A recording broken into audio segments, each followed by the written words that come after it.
Welcome to Bet Racing Nation. A very special one, Value Raters Class Act. Yeah. You may have seen Matt before. He's here with us tonight, and this is a special programme. This is an added on to our normal Bet Racing Nation, which is not actually on tonight because of the football. But we're going to get a little bit to know Matt. Matt, yourself, Value Rater. What's behind Value Rater?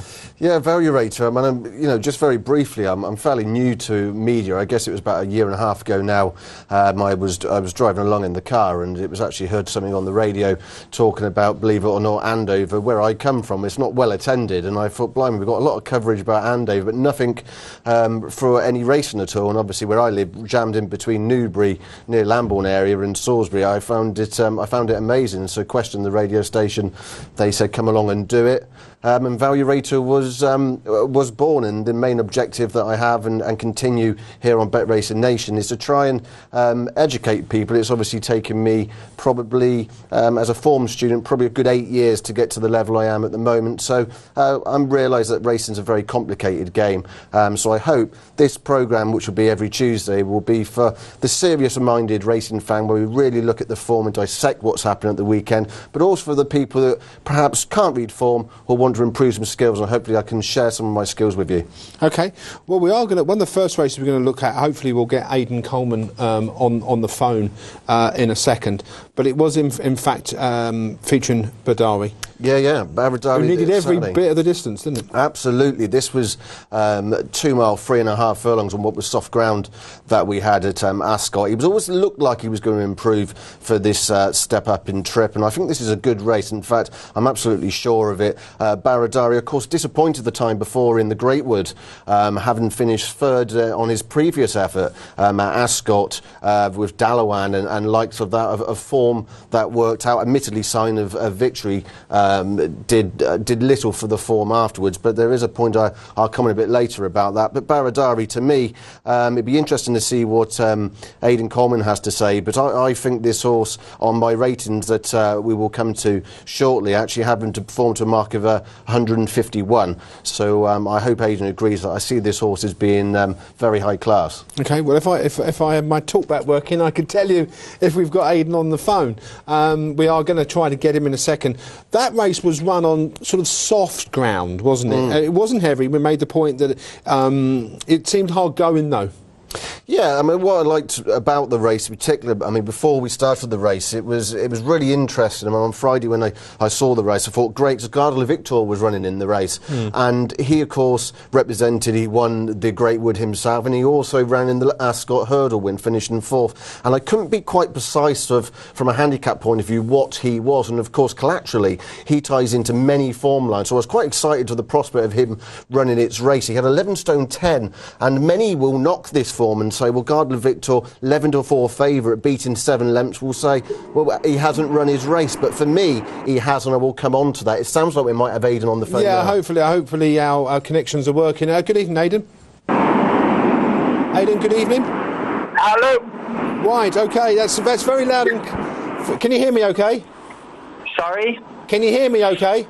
It's a bit low, the volume isn't great, but I can just about hear you. Okay, I'll put the mic up to me, up a bit more. We was just talking about the race on Saturday, in particular Badari. How did you feel the race run? Because obviously 3 from home, the horse was struggling, but you persevered and it got up on the line. Yeah, well, obviously with the Oliver Sherwood horse in it, it goes a good gallop, and he took us along, fairish pace. It did slow up fractionally into Swinley Bottom, which kind of allowed us all to kind of get back in a group.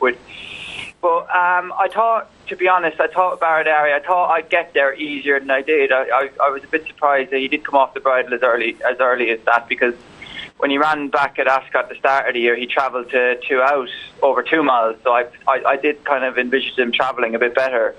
But he said he got there on the line, so he needed every bit of the trip, which is good, because it was obviously his first run over that trip. So no, it was good that he got there, and he showed a lot of guts as well, which is always a positive. Okay. He did. Good evening, Aidan. It's Matt Mitter in the studio. How are you going? We're just sort of talking, the purpose of the show that we're doing tonight is basically to dissect the form from the weekend, and I've really marked the form up. He obviously had an official mark of 134. I'm now looking at the form really on my own ratings, rated at 151. Does he give you that feel of a high quality animal?